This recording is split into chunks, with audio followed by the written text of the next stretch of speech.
जन वल्लभ गिरिवरधारी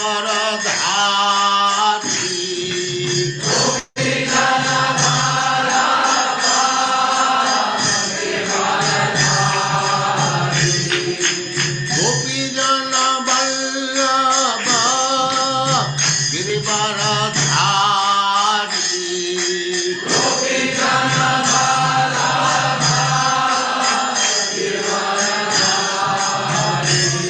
जय राधा माधव कुंज बिहारी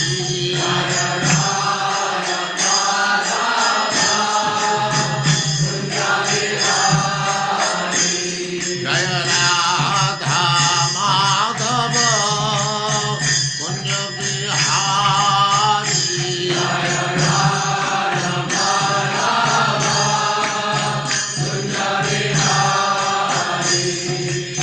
गोपी जन वल्लभ गिरिवरधारी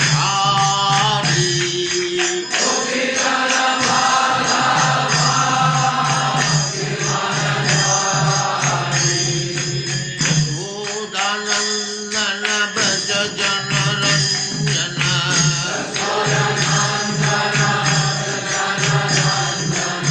यशोदानंदन ब्रज जन रंजन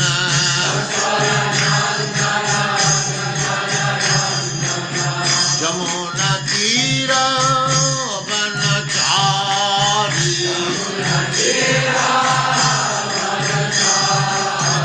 यमुना तीर वनचारी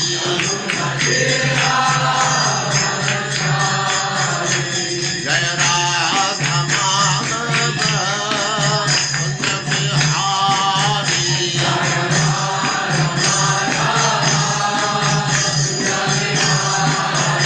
जय राधा माधव कुंज बिहारी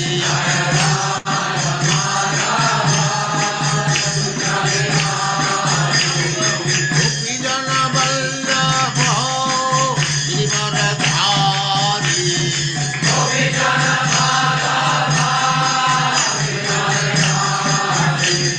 गोपी जन वल्लभ गिरिवरधारी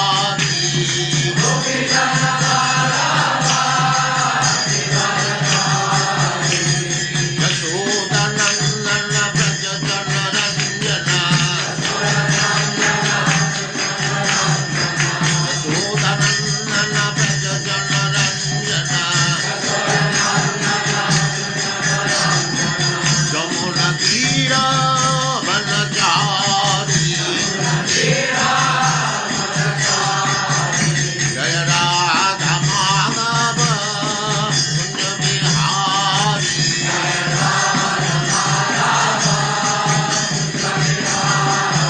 जय राधा माधव कुंज बिहारी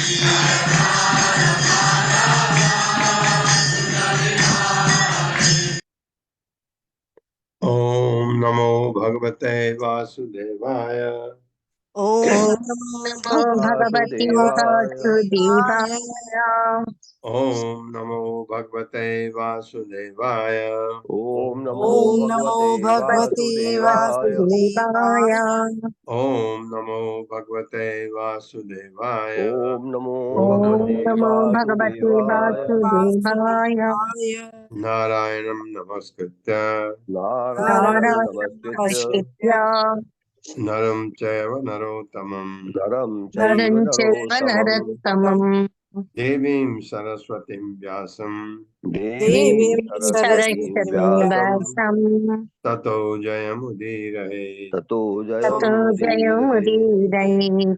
नष्टप्रायेषु भद्रेषु नष्टप्रायेषु भद्रेषु नष्टप्रायेष्वभक्तेषु नित्यं भागवत सेवया नित्यं नित्यं भागवत भगवत् सेवया। सेवया। भगवते उत्तमा श्लोके भगवते भगवती उत्तमा उत्तमा श्लोके श्लोके भक्तिर्भवति नैष्ठिकी। भक्तिर्भवति भक्तिर्भवति नैष्ठिकी। नैष्ठिकी। स्वागत है आप सबका हरे कृष्ण बाबू जी। हरे कृष्णा। हरे कृष्णा प्रभु जी। हरे कृष्ण प्रभु जी, सादर प्रणाम। पल्लवी हरे माता जी को पोस्ट बना दे प्रभु जी। हरे कृष्णा। हरे कृष्णा प्रभु जी, सादर प्रणाम। हरे कृष्णा माता जी।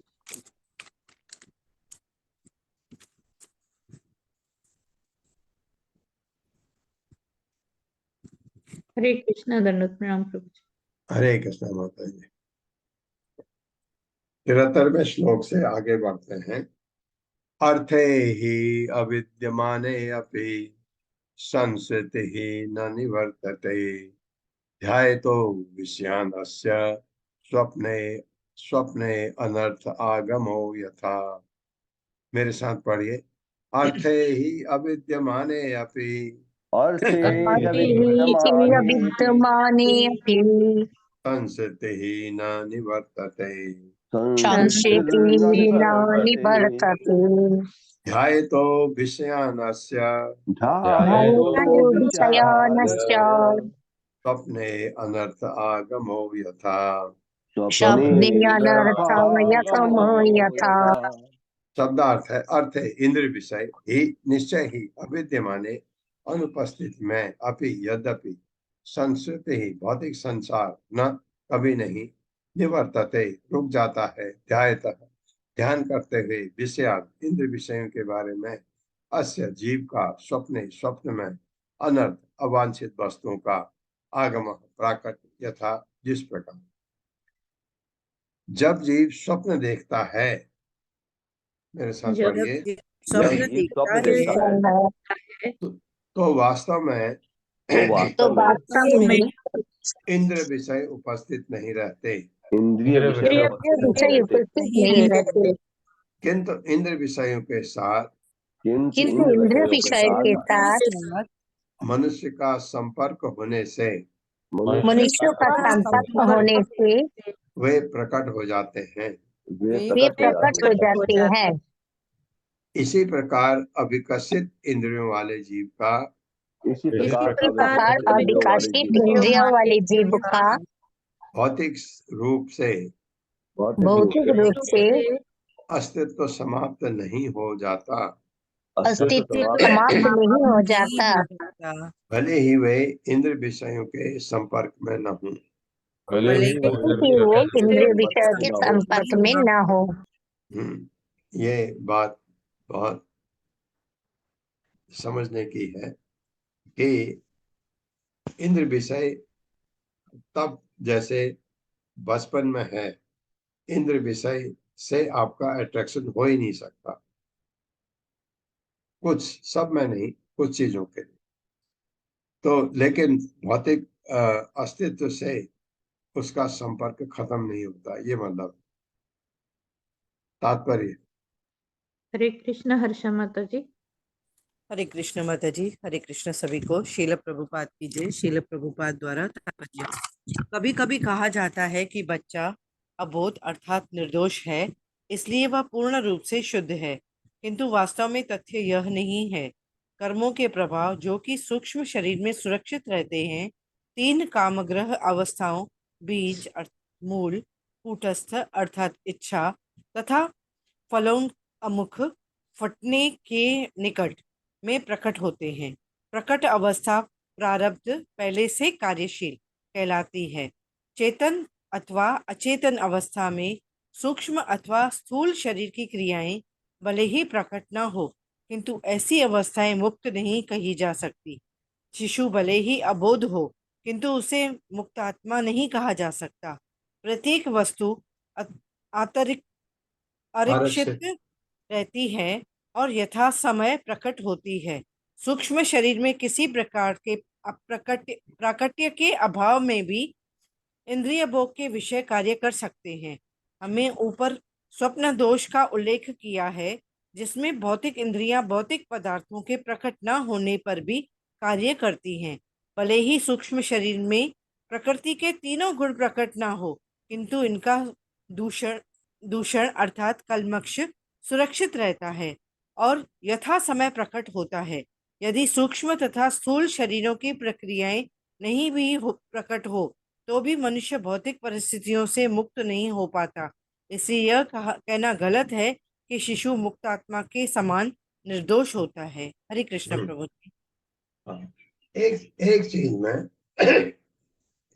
एक चीज में कहा जा सकता है वो निर्दोष है कहाँ पर, जहाँ विषयी जीवन की बात आती है, क्योंकि वो उसमें डेवलप नहीं हुआ रहता है।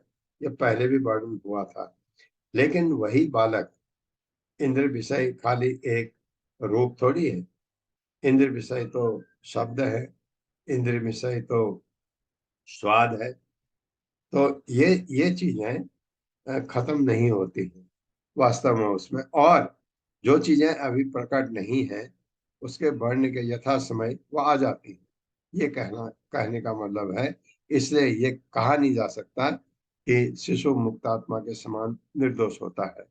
यही चीज आपने देखा कि 18 साल से कम लड़का निर्भया के केस में वो छूट गया उसको, क्योंकि उसको किशोर नहीं माना गया। 18 साल की वो इस हिसाब से वो गलत था, क्योंकि उसका दोष, उसने गलती किया इतना बड़ा और एज के हिसाब से वो बच गया, वो गलत है। ये वो निर्दोष उसको नहीं माना जा सकता है।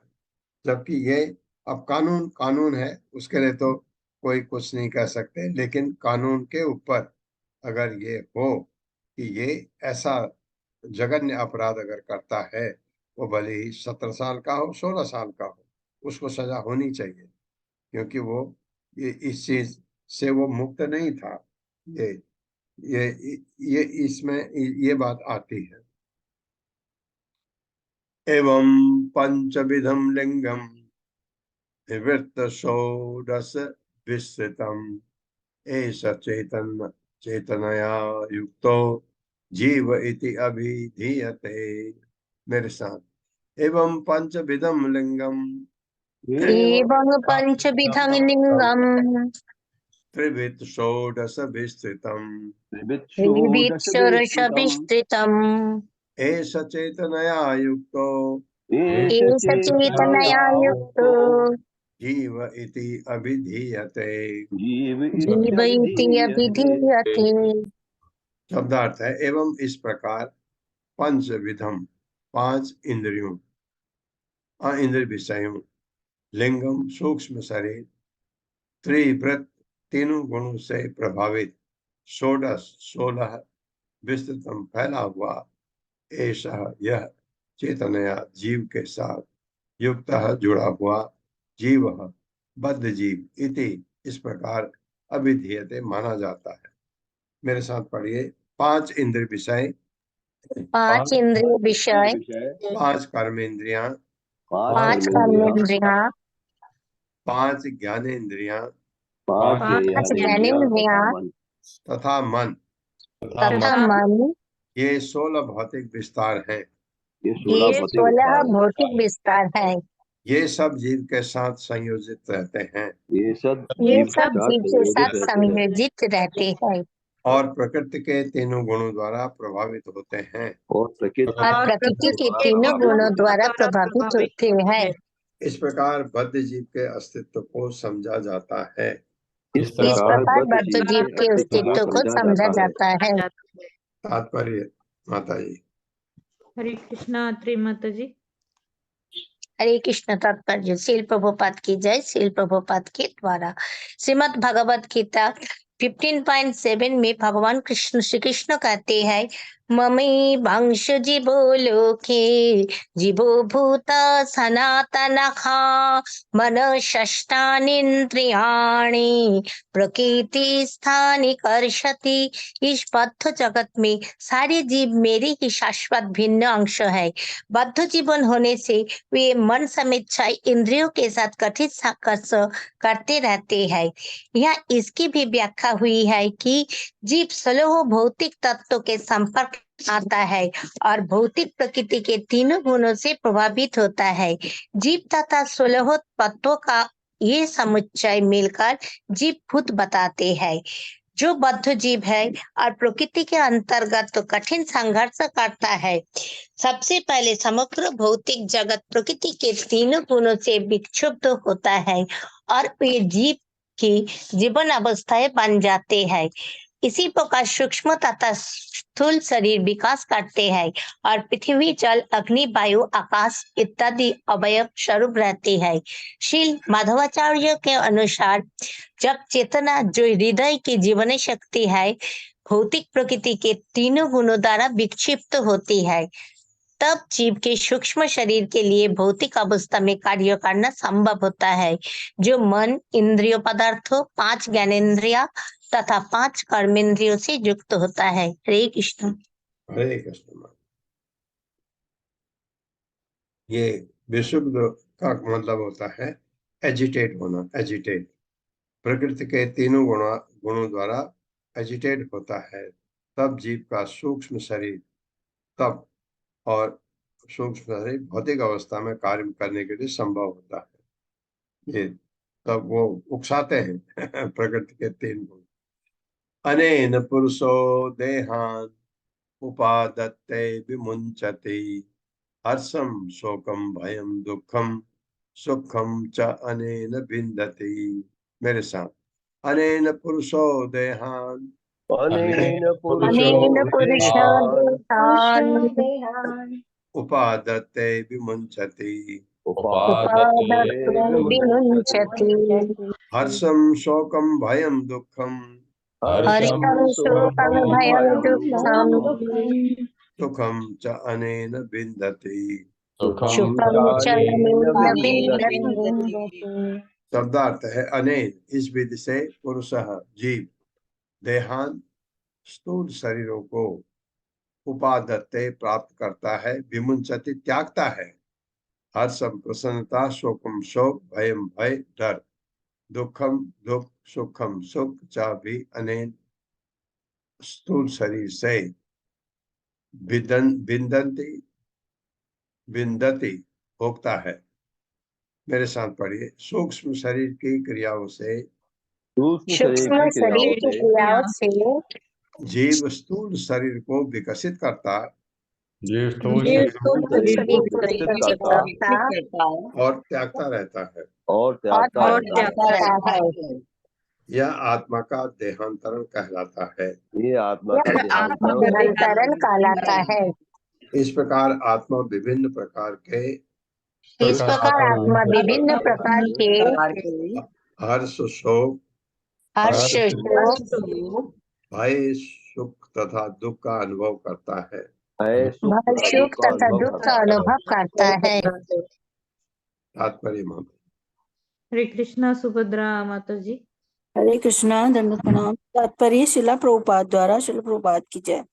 इस व्याख्या से मनुष्य यह स्पष्ट रूप से समझ सकता है कि मूलतः जीव का स्वरूप श्री भगवान के ही समान शुद्ध आध्यात्मिक था, किंतु जब मन इस भौतिक संसार में इंद्रिय तृप्ति की इच्छाओं से दूषित हो जाता है तो जीव भौतिक अवस्था में आ गिरता है, जैसा कि इस श्लोक में बताया गया है। इस प्रकार वह अपना भौतिक जीवन प्रारंभ करता है, जिसका अर्थ यह है कि वह एक शरीर से दूसरे में जाता है और भौतिक अस्तित्व में अधिकाधिक फंसता जाता है। कृष्ण भावनामृत की विधि, जिसमें मनुष्य सदैव भगवान श्री कृष्ण का चिंतन करता है, वह दिव्य विधि है जिससे मनुष्य अपनी मूल आध्यात्मिक स्थिति में लौट सकता है। भक्ति का अर्थ है भगवान श्री कृष्ण का सदैव चिंतन करना। मन मना भव मद भक्तो मद्दाजी माम नमस्करो मामेवेश्यसि सत्यम ते प्रतिजाने प्रियो असी में। सदैव मेरा चिंतन करो और मेरे भक्त बनो, मेरी पूजा करो और मुझे ही नमस्कार करो। इस प्रकार तुम निश्चय ही मेरे पास आओगे। मैं तुम्हें यह वचन देता हूँ क्योंकि तुम मेरे प्रिय मित्र हो। श्रीमद् भगवद गीता 18.65।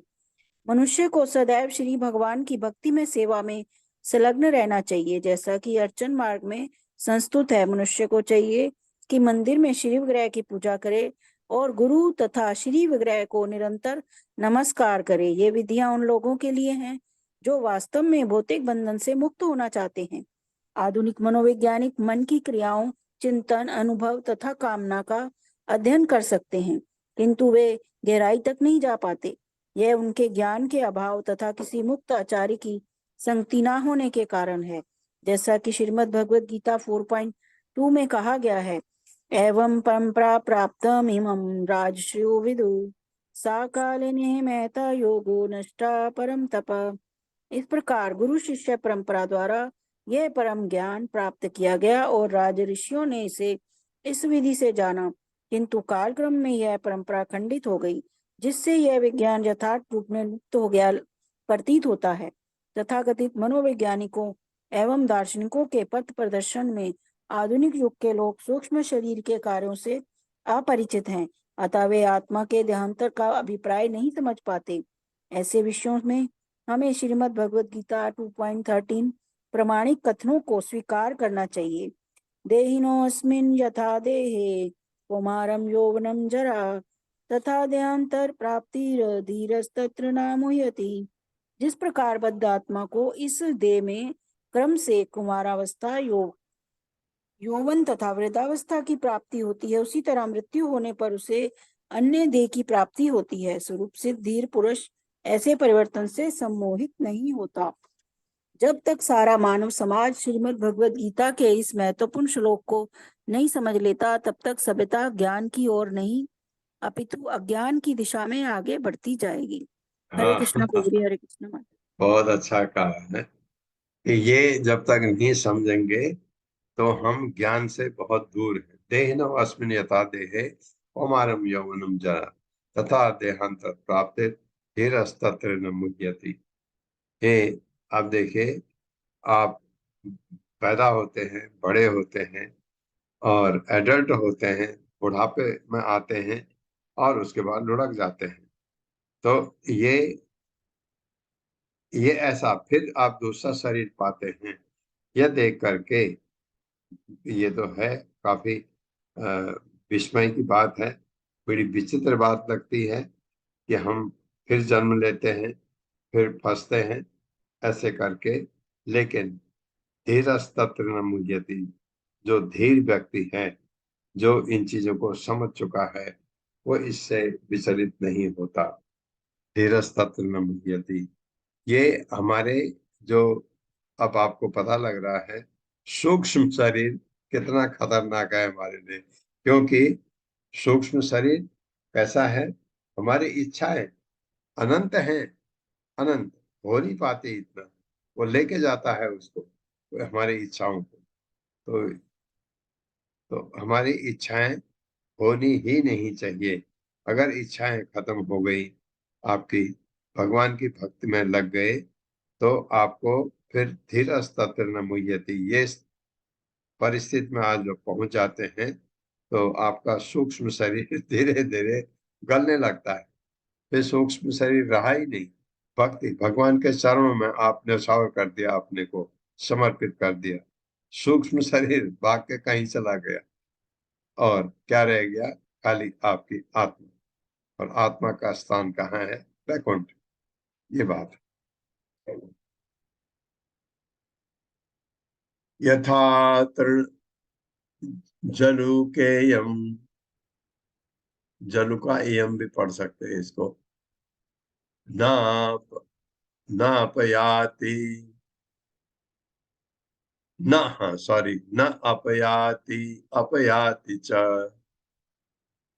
न त्यजेन्द्रियमाणो अपि प्राग देह अभिमतिम जनः यावत् अन्यम न भिन्देत व्यवधानेन कर्मणाम् मन एव मनुष्येन्द्र भूतानां भव भावनम। मेरे साथ, यथा तृण जलुकेयम यथा तृण जलुखेयम् न अपयाति अपयाति च न अपयाति अपयाति च न त्यजेन प्रियमाणो अपि। न त्यजेन् प्रियमाणोऽपि।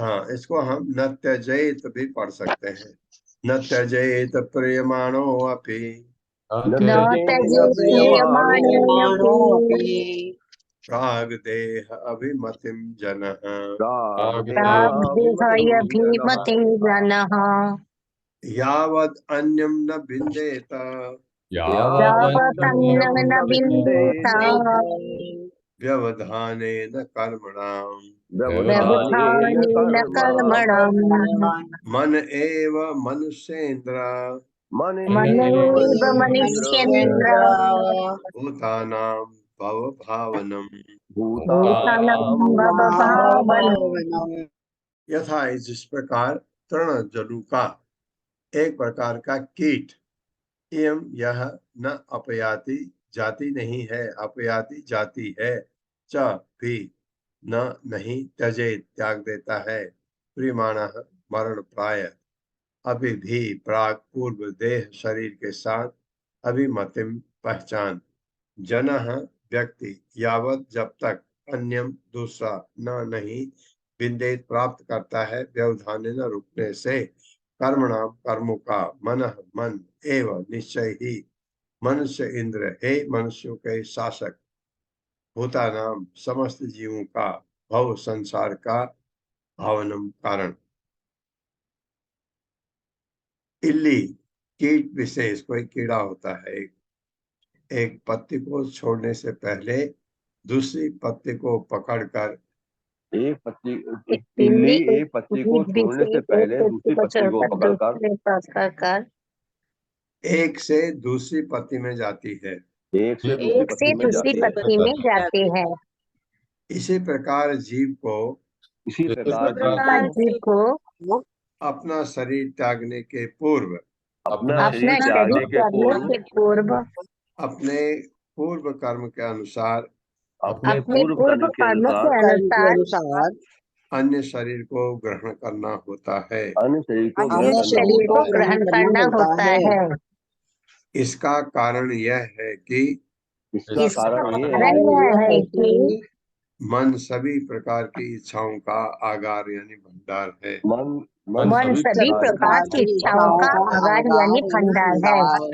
हाँ, क्योंकि इच्छाएं पूरी होती नहीं है। अगर आप भक्ति कर भी रहे हैं और आपकी इच्छाएं खत्म नहीं हुई तो आपका जन्म अवश्य फिर होगा, क्योंकि इच्छाएं आपके साथ है का मतलब है आपका सूक्ष्म शरीर गया नहीं है। इसका ध्यान रखना है हमको, सूक्ष्म शरीर गायब हो जाए। तात्पर्य माता जी। हरे कृष्णा अशोक प्रभु जी। हरे कृष्णा प्रभु जी, हरे कृष्णा माता जी, धन्यवाद प्रणाम। शीला प्रभुपाद जी की जय। शीला प्रभुपाद जी के द्वारा तात्पर्य, भौतिक कार्य में अत्यधिक लिप्त जीव भौतिक शरीर के प्रति बहुत अधिक आसक्त रहता है, यहाँ तक कि मृत्यु के समय भी वो अपने शरीर के विषय में तथा अपने संबंधियों के बारे में सोचता रहता है। इस प्रकार वो देहात्म बुद्धि में इतना लीन रहता है कि मृत्यु के क्षण तक भी अपने वर्तमान शरीर को छोड़ना नहीं चाहता। कभी कभी कोई कोई व्यक्ति मृत्यु के पूर्व अनेक दिनों तक मूर्छावस्था में रहता है। ये विशेष रूप से उन तथाकथित राजनीतिज्ञों तथा नेताओं के साथ घटित होता है जो ये सोचते हैं कि उनके बिना सारे देश तथा समाज में अराजकता फैल जाएगी। यही माया है। राजनीतिक नेता अपना राजनीतिक पद नहीं छोड़ना चाहते। उनका या तो किसी शत्रु के द्वारा वध कर दिया जाता है या फिर उन्हें मृत्यु मिटा देती है। उत्तम व्यवस्था द्वारा जीव को दूसरा शरीर प्रदान किया जाता है, किंतु वर्तमान शरीर के प्रति आसक्ति के कारण वो दूसरे शरीर में नहीं जाना चाहता। अतः उसे प्राकृतिक नियमों के द्वारा दूसरा शरीर स्वीकारने को बाध्य किया जाता है। प्रकृते क्रियमाणानि गुणैः कर्माणि सर्वशः अहंकार विमूढ़ात्मा कर्तारहमिति मन्यते। प्रकृति के तीन गुणों के अधीन मोहग्रस्त जीव अपने आप को उन समस्त कार्यों का कर्ता मान बैठता है जो वास्तव में प्रकृति द्वारा संपन्न होते हैं। प्रकृति अत्यंत प्रबल है और भौतिक गुण मनुष्य को दूसरा शरीर ग्रहण करने के लिए बाध्य कर देते हैं। ये शक्ति तब दिखती है जब जीव एक उत्तम शरीर से अधम शरीर में जाता है। जो मनुष्य इस शरीर में कुत्ते या सुअर जैसा आचरण करता है उसे अगले जीवन में कुत्ते या सुअर का शरीर धारण करना होगा। भले ही कोई प्रधानमंत्री या राष्ट्रपति के शरीर का भोग कर रहा हो, किंतु जब उसे ये पता चल जाता है कि उसे कुत्ते या सुअर का शरीर धारण करना पड़ेगा तो वो वर्तमान शरीर को त्यागना नहीं चाहता। अतः वो मृत्यु के पूर्व अनेक दिनों तक मूर्छा में पड़ा रहता है। अनेक राजनेताओं की मृत्यु के समय ऐसा देखा गया है। निष्कर्ष ये है कि अगला शरीर परम नियंता द्वारा पहले से ही निश्चित कर दिया जाता है।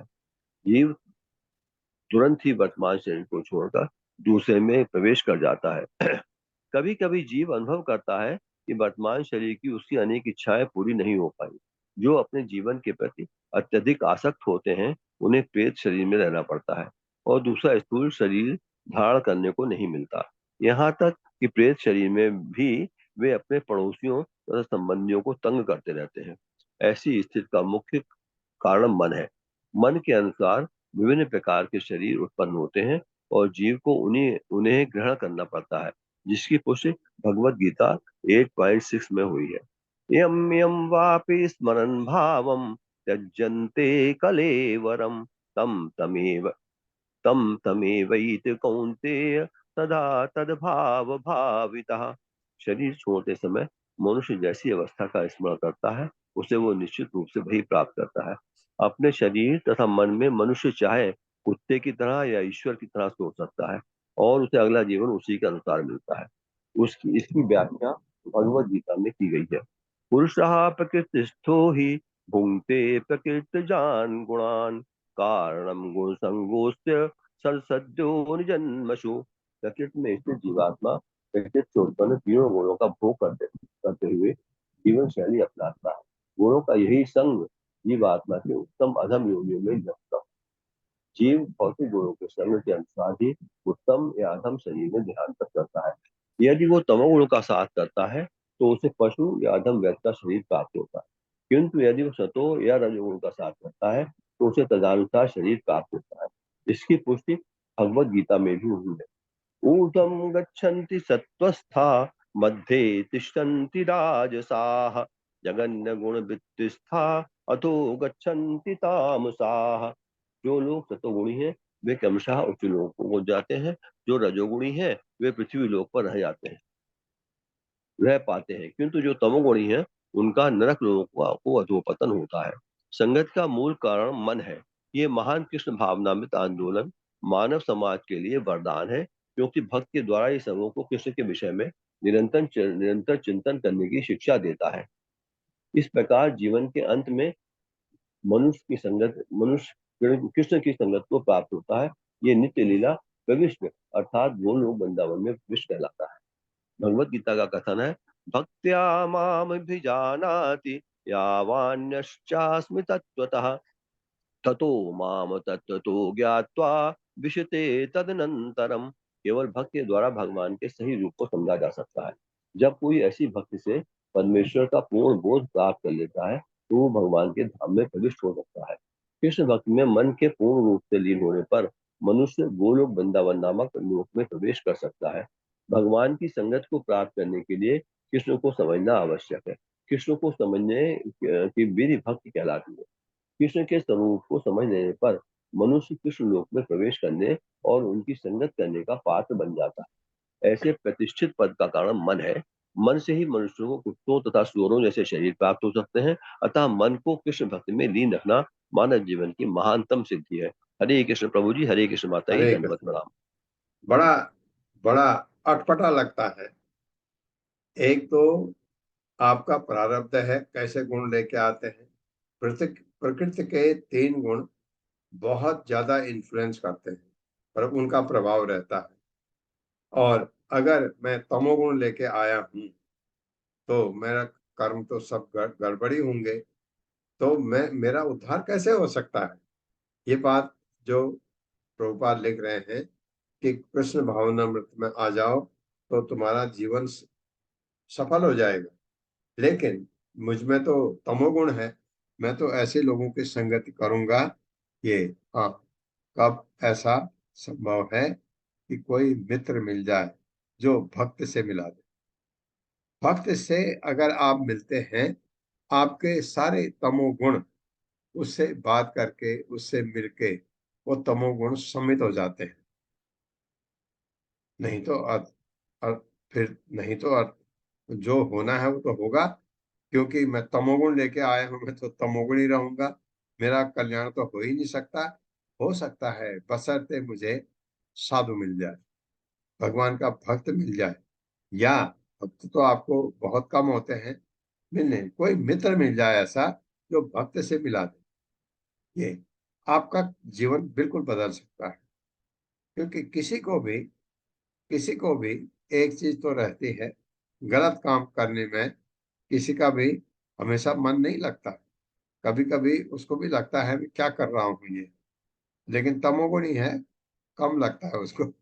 वो क्योंकि उसमें ये विचार तब आएगा जब साधु मिलेगा उसको, वो कहेगा ये बहुत गलत रास्ते में तुम जा रहे हो। फिर वो भक्ति करने लगा, तब उसको पता लगता है मैं किस नरक में था मैं पहले।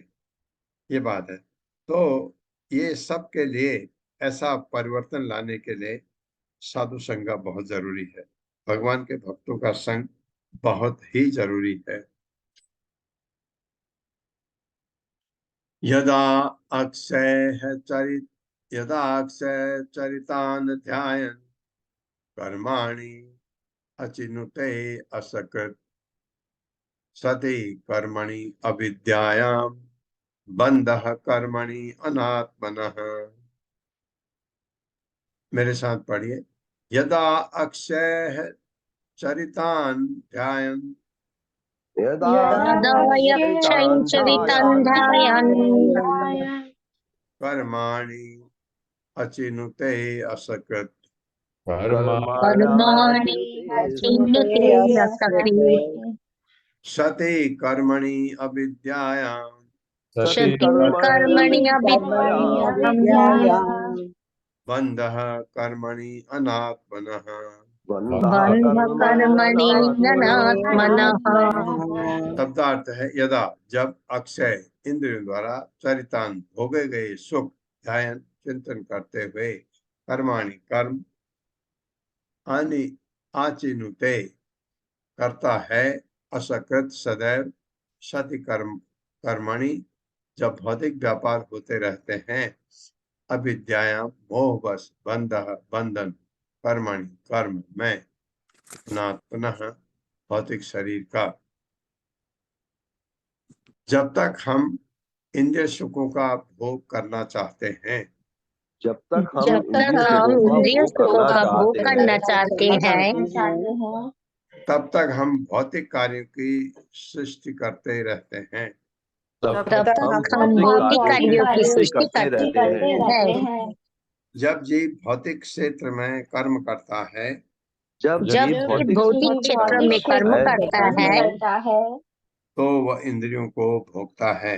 तो वो तो वो इंद्रियों इंद्रियों को भोगता है और ऐसा करने से वह और ऐसा करने से वह भौतिक कर्मों की एक और श्रृंखला को जन्म देता है। भौतिक कर्मों भौतिक कर्मों की एक और श्रृंखला को जन्म देता है।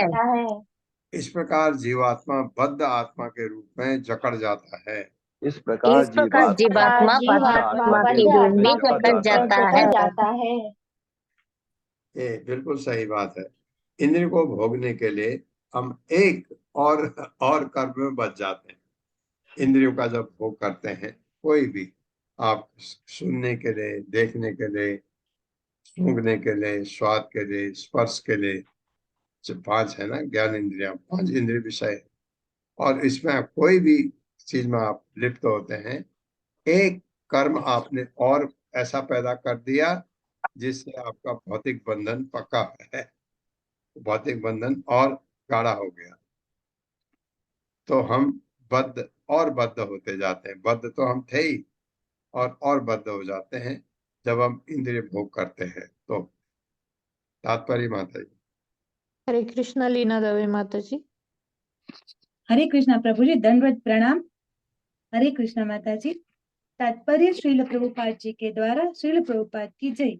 सूक्ष्म शरीर में रहते हुए हम इंद्रिय तृप्ति के हेतु अनेक योजनाएं बनाते हैं। ये सारी योजनाएं मन में बीज रूप में अंकित होती रहती है।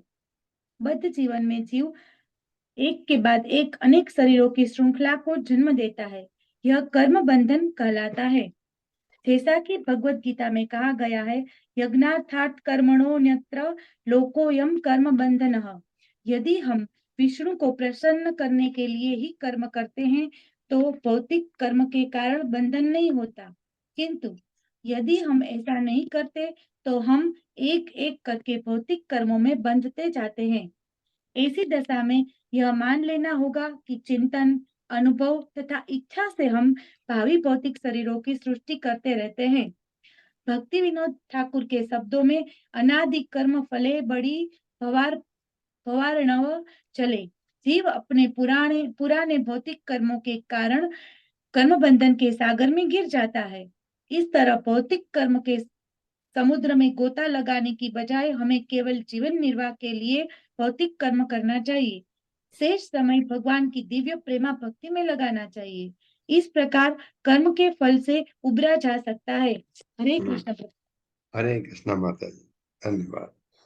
ये हम यही हम कर रहे हैं। हम एक के बाद एक भौतिक कर्म में लिप्त होते जाते हैं। क्या करें प्रभुपाद? हम भौतिक कर्म उतना करें जितना इस शरीर को निर्वाह करने के लिए चाहिए। और ये तो एक कोई अकेला है उसके लिए तो सही है, लेकिन अगर आप गृहस्थ हैं, आपको तो अपना निर्वाह करने के लिए, अपना परिवार के निर्वाह करने के लिए, अपने माँ बाप का निर्वाह करने के लिए, और आपके कोई नजदीक के सगे संबंधी हैं जो बहुत अच्छी हालत में नहीं है, उनको भी अगर आपको देखना है तो आपके लिए वो एक से बढ़ करके इतने हो जाते हैं। आपको सबका ध्यान रखने के लिए, हाँ, ये बात जरूर है कि उससे ज्यादा नहीं। आपने ये करना है कि सबको इतनी मदद करनी है, ये काम करना है, इतना कमाना है कि सबका ये भरण पोषण हो जाए। उनका ऐश्वर्य के बारे में आप नहीं सोच रहे हैं तो गलत नहीं है, क्योंकि वो आपका रिस्पॉन्सिबिलिटी है। लेकिन उसके साथ में अगर आप भक्ति से जुड़े हैं, जैसे आप लोग हैं, आप लोग सब परिवार वाले हैं और लेकिन भक्ति से जुड़े हैं, तो वो गलत नहीं है। बशर्ते वहां आप सोचें कि ये मैं भगवान के भक्त के परिवार को मदद कर रहा हूँ, ये आपके मन में आए तो वो गलत नहीं होगा, क्योंकि आप उतना ही करेंगे जितना जरूरत है। उससे ज्यादा भगवान के संपत्ति को छूना गलत है। और है आपके पास बहुत, तो वो भगवान की संपत्ति है। और ये आपने देखा होगा, होते हुए भी मन नहीं करता देने का। क्यों? क्योंकि पॉजिटिवनेस है हम में अभी। ये है, भगवान की संपत्ति है, फिर भी भगवान को देने में संकोच होता है, क्योंकि ये फिर भी लगता है मेरा है, मेरा है। ये एक दिन जब आएगा हमको, नहीं ये सब भगवान का है और इतना मुझे रखना है, उसमें कोई कपट नहीं। क्योंकि आपकी व्यवस्था कल को कोई बीमार पड़ गया, कहाँ से लाओगे? उसी पैसे से करना। आपको इमरजेंसी के लिए पैसा रखना जरूरी है। उसके अलावा जो पैसा ज्यादा आता है वो भगवान की सेवा में जाना चाहिए अवश्य। उतना भी नहीं कर सकते तो 20% आपकी सेविंग का भगवान के सेवा में अवश्य जाना चाहिए, क्योंकि आपकी वो कमाई शुद्ध हो सकती है।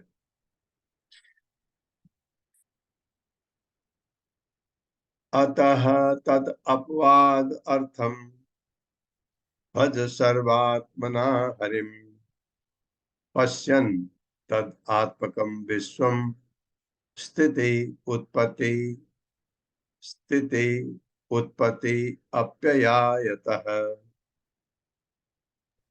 मेरे साथ पढ़िए।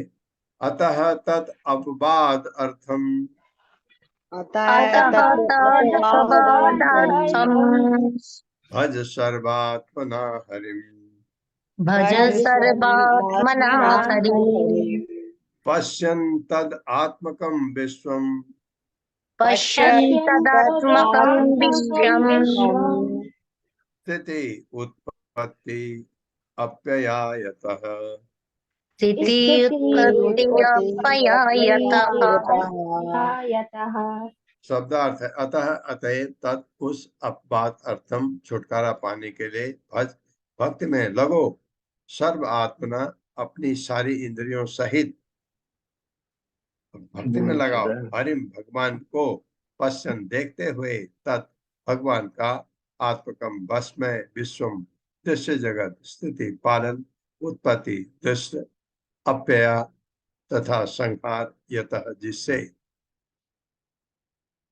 तुम्हें यह सदैव जानना चाहिए कि तुम्हें ये तुम्हें सदैव ये जानना सदैव चाहिए कि जानना चाहिए कि भगवान की इच्छा से ही भगवान की भगवान इच्छा की से भगवान की ही इच्छा से ही इस दृश्य जगत की उत्पत्ति इस इस दृश्य इस दृश्य दृश्य जगत की जगत की उत्पत्ति उत्पत्ति पालन तथा संहार होता है। पालन तथा संहार पालन होता है। तथा संहार होता है।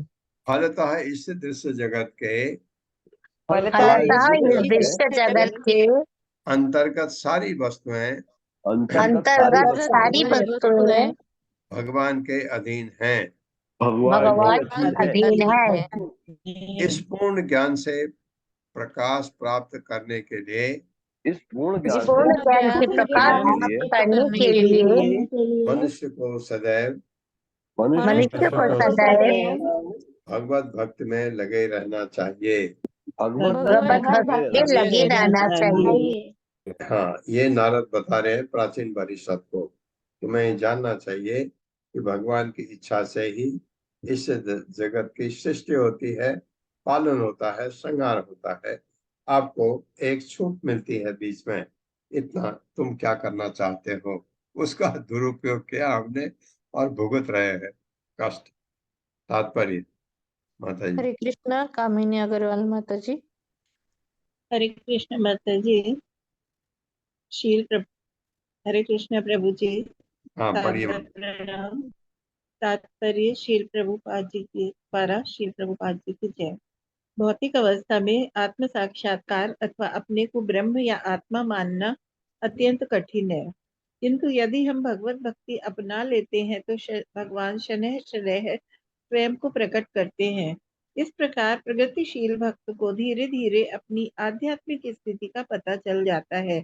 हम रात्रि के अंधकार में कुछ भी नहीं देख सकते, यहाँ तक कि स्वयं को भी नहीं देख सकते, किंतु जब धूप रहती है तो हम न केवल सूर्य को अपितु इस संसार की सारी वस्तुओं को भी देखते हैं। भगवत गीता 7.1 में भगवान कृष्ण कहते हैं, मय्या सक्त मनाः पार्थ योगम युञ्जमन मदाश्रयः असंशयं समग्रं मां यथा ज्ञास्यति तच्छृणु। हे पार्थ, अब सुनो कि किस प्रकार मेरी पूर्ण चेतना में मन को मुझ में लगाकर योग का अभ्यास करने से तुम मुझे पूरी तरह संशय रहित होकर जान सकते हो। इसमें कोई संशय नहीं है। जब हम कृष्ण भावना भावित होने के उद्देश्य से अपने आप को भगवत भक्ति में लगाते हैं तो हम न केवल कृष्ण को अपितु उनसे संबंधित प्रत्येक बात को समझ लेते हैं।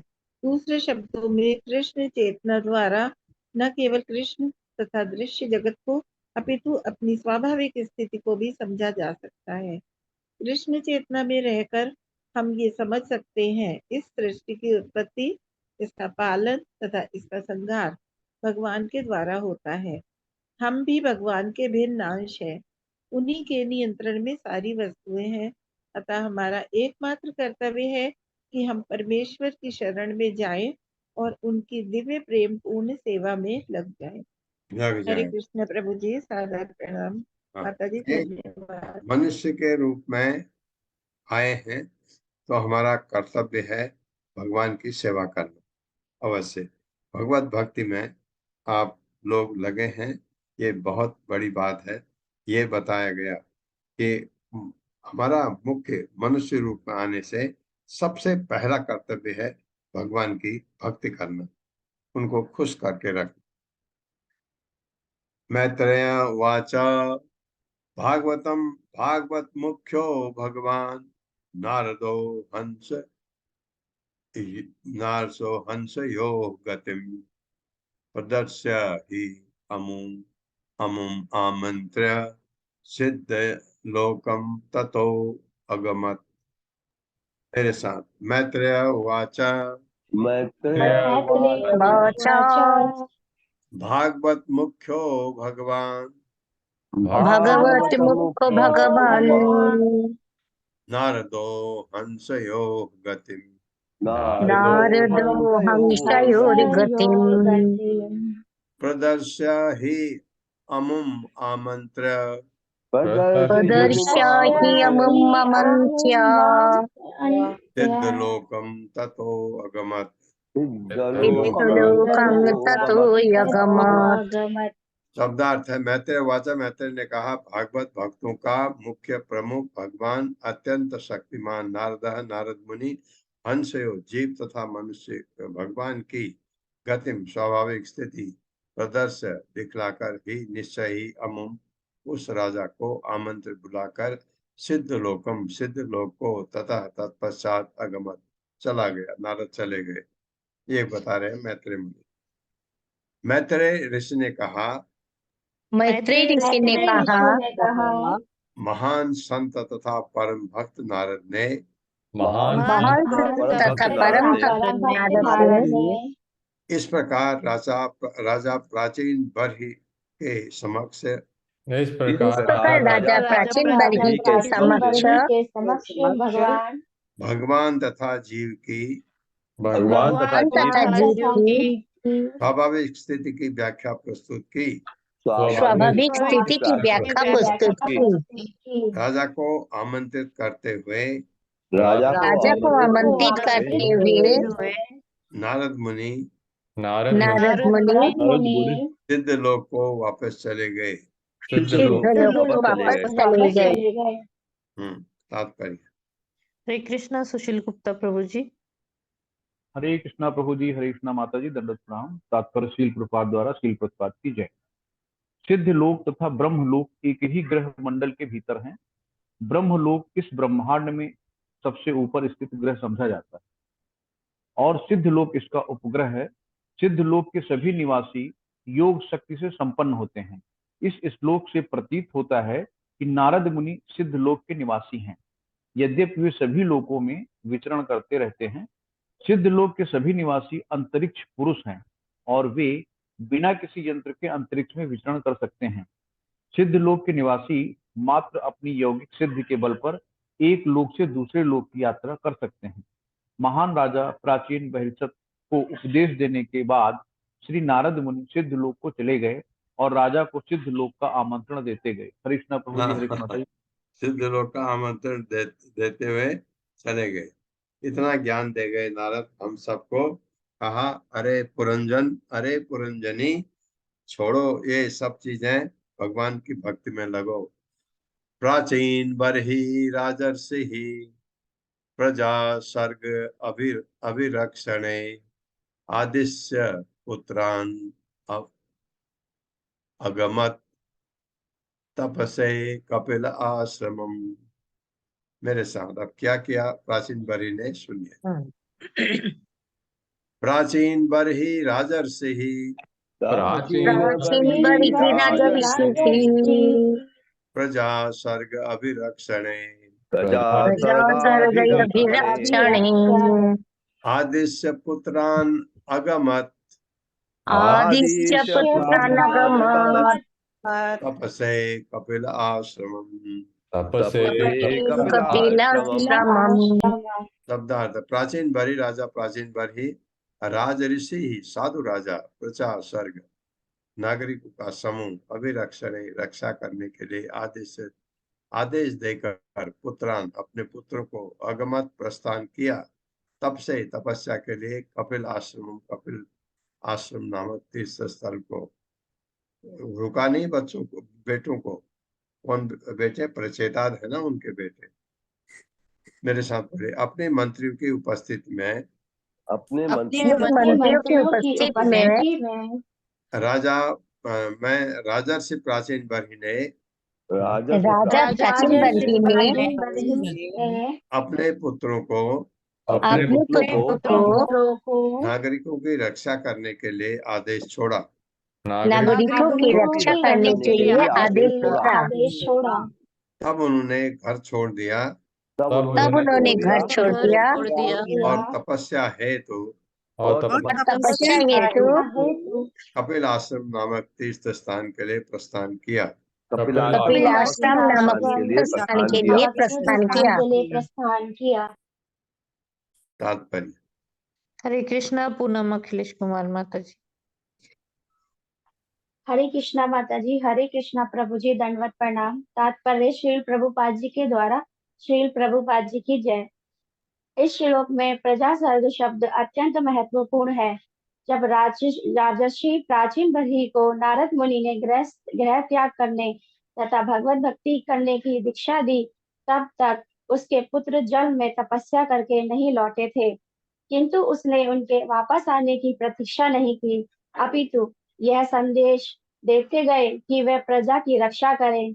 वीर राघव आचार्य के अनुसार ऐसी रक्षा का अर्थ है प्रजा को 4 वर्णों तथा 4 आश्रमों के विशिष्ट विभागों में गठित करना। राजाओं का उत्तरदायित्व होता था कि वे ये देखे कि प्रजा चारों वर्णों अर्थात ब्राह्मण, क्षत्रिय, वैश्य तथा शूद्र तथा चारों आश्रमों अर्थात ब्रह्मचार्य, गृहस्थ, वानप्रस्थ तथा संन्यास के धर्मों को पालन कर रही है। इस वर्णाश्रम धर्म को सुगठित किए बिना किसी राज्य में प्रजा पर शासन करना तथा उन्हें पूर्ण शांति में रखना संभव नहीं है। अच्छी सरकार के लिए वर्णाश्रम धर्म अति आवश्यक है। मनुष्य के एक वर्ग ब्राह्मणों को बुद्धिमान तथा ब्राह्मण के रूप में योग्य होना चाहिए। दूसरे वर्ग क्षत्रिय को प्रशासन में प्रशिक्षित होना चाहिए। अन्य वर्ग को व्यापार में वैश्य और इससे भी अफसर वर्ग शूद्र को श्रम में प्रशिक्षित होना चाहिए। मनुष्य के ये चारों वर्ग प्रकृति के अनुसार पहले से है, किंतु सरकार का कर्तव्य होता है कि वे देखे कि ये चारों वर्ग अपने अपने वर्ण का नियम पूर्वक पालन करे। यह अभिरक्षण कहलाता है। महत्वपूर्ण बात यह है कि जब नारद के उपदेश से महाराज प्राचीन बरही जीवन के उद्देश्य के प्रति आश्वस्त हो गया, तो उसने अपने पुत्रों के लौटने की क्षण मात्र भी प्रतीक्षा नहीं की, वरन तुरंत ही प्रस्थान कर दिया। उसे अपने पुत्रों के लौटने पर अनेक कार्य करने थे, किंतु उसने उनके लिए केवल संदेश छोड़ा। उसने जान लिया था कि यह उसका मुख्य कर्तव्य था। उसने अपने पुत्रों के लिए केवल संदेश छोड़ा और वह आध्यात्मिक उन्नति के लिए घर छोड़कर चला गया। यही वैदिक सभ्यता की विधि है। श्रीधर स्वामी का कथन है कि कपिल आश्रम गंगा नदी तथा बंगाल की खाड़ी के संगम पर स्थित है, जिसे अब गंगा सागर कहा जाता है। आज भी यह स्थान तीर्थ यात्रा के लिए प्रसिद्ध है और मकर संक्रांति के दिन प्रतिवर्ष लाखों लोग यहाँ एकत्र होकर स्नान करते हैं। इसका नाम कपिल आश्रम इसलिए है क्योंकि यहाँ पर भगवान कपिल ने रहकर तपस्या की थी। उन्होंने सांख्य दर्शन का प्रवर्तन किया। हरे कृष्णा प्रभु जी, हरे कृष्णा माता जी, धन्यवाद। हरे कृष्णा माता जी, बहुत धन्यवाद। ये कपिल आश्रम एक गुजरात में है और ये हमको लीना माता जी ने बताया था कि पाटन नामक एक जगह है जहाँ पर बिंदु सरोवर भी है और कपिल भगवान कपिल का आश्रम वहाँ पर भी है, उनकी मूर्ति है। लेकिन ये कपिल आश्रम जो है जहाँ लोग पूजा करने जाते हैं, ये गंगा सागर में है, पश्चिम बंगाल में। गंगा सागर एक बहुत पवित्र स्थान माना जाता है क्योंकि माँ गंगा समुद्र में मिलती है, तो पूरे भारतवर्ष में चलते हुए सबको पवित्र करते हुए गंगा जो है गंगा सागर में मिलती है, इसलिए वो स्थान बहुत पवित्र माना जाता है। और भगवान कपिल अल्टीमेटली वहां गए थे, लास्ट में वहां पर उन्होंने सांख्य योग का अपना विस्तार किया, सब जगह किया था उन्होंने, तो वो जगह इसलिए कपिल मुनि का आश्रम है, वहां तपस्या करने चले गए। ओम अज्ञान तिम्रांधक्ष ज्ञानांजन शलाकया चक्षुरुन्मिलितं तस्मै श्री गुरवे नमः। नमः ओम विष्णुपादाय कृष्णपृष्ठाय भूतले श्रीमते भक्ति वेदांत स्वामिनिति नामिने नमस्ते सारस्वती देवे गौरवाणी प्रचारिणे निर्विशेष शून्यवादी पाश्चात्य सतारिणे। जय हो श्री कृष्ण चैतन्य प्रभु नित्यानंद श्री अद्वैत गदाधर शिवासादि गौर भक्त वृंद। हरे कृष्णा कृष्ण कृष्ण हरे हरे, हरे राम राम राम हरे